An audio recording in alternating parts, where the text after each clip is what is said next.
innocent, but I'm not ignorant. I can clearly see what's present. I can only imagine life when the world was first created, a beautiful scene yet to be exploited. A dash of green and blue that add the bright yellow sunshine that lights up the day. God gave us the world full of promise. He wanted us to use it, take care of it, and make sure there is plenty for everybody.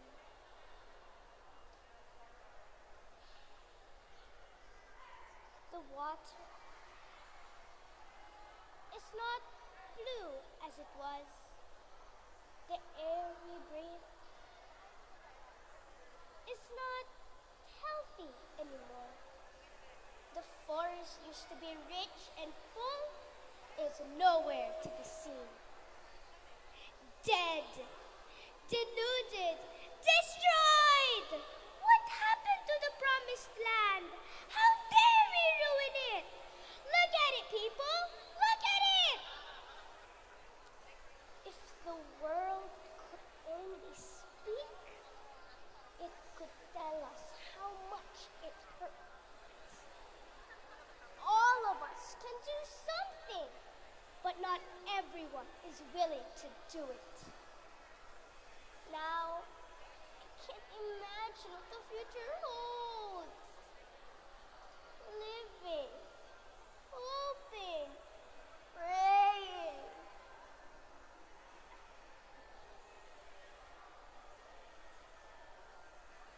The chances are getting thinner every time. Time is running out.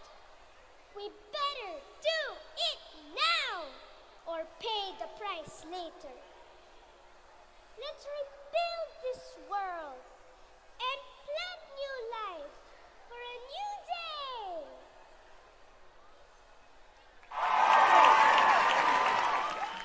Intermediate level. Katipunan, brave sons of the people. Andres Bonifacio, 1897. Katipunan Supremo Andres Bonifacio published his exhortation, marahas na mga anak ng bayan, to his men during a lull in the fighting between November 1896 and March 1897. In his speech, he praised the men for their courage on the field against the Spaniards who have resorted to cowardice by massacring civilians and plundering villages. The bravery you have manifested since the start of this revolution in fighting against the Spanish enemy is the clearest proof that you are not terrified by the noise of the preparations for the invasion here of the army of Polabella. That army, in a short span of time, has demonstrated marked cowardice and base conduct by torturing and killing multitudes of our non-combatant people. Their burning of the towns here, their desecration of the purity of our women, without regard to their weakness, the murder of the old and of helpless infants. These acts are not those of any man of honor and courage. They cry out for vengeance and justice. After the enemy assault, you may perhaps be found lifeless on the field of battle. But this is an honorable legacy for our country, for our race, and for our family. Your dying breath will be the breath that gives life to our nation and will serve as a loving memory to your brothers whom you leave behind. You must realize that the reason why we give our life and all that we have is for us to be able to hold and cherish the much desired liberty of our nation, which will bring forth comfort and avenge our desecrated honor crushed by slavery and buried in the abyss of subhuman treatment. Will you be faint-hearted and reluctant to face death because of this? No! No!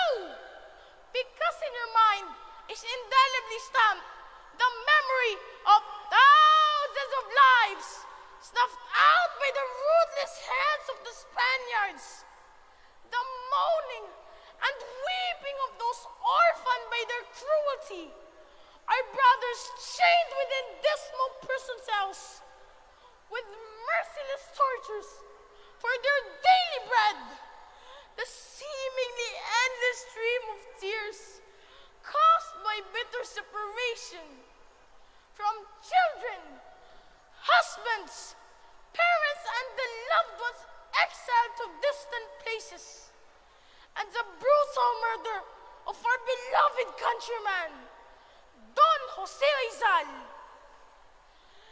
These have opened a wound in our hearts that will never heal.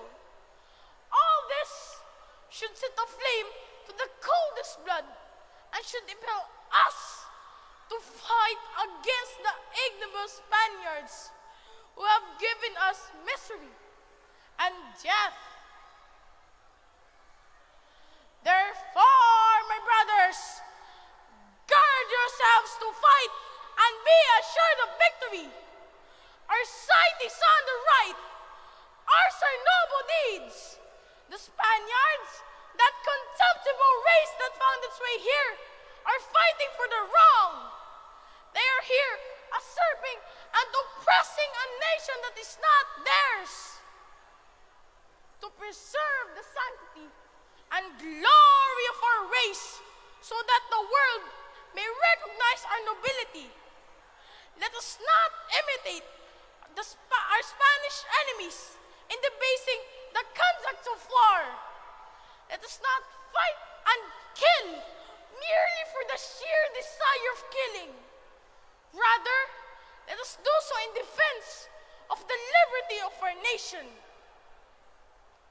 Sons of the people, receive our close embrace and let us shout with all our might, long live the sovereign Tagalog nation! Katipunan, brave sons of the people.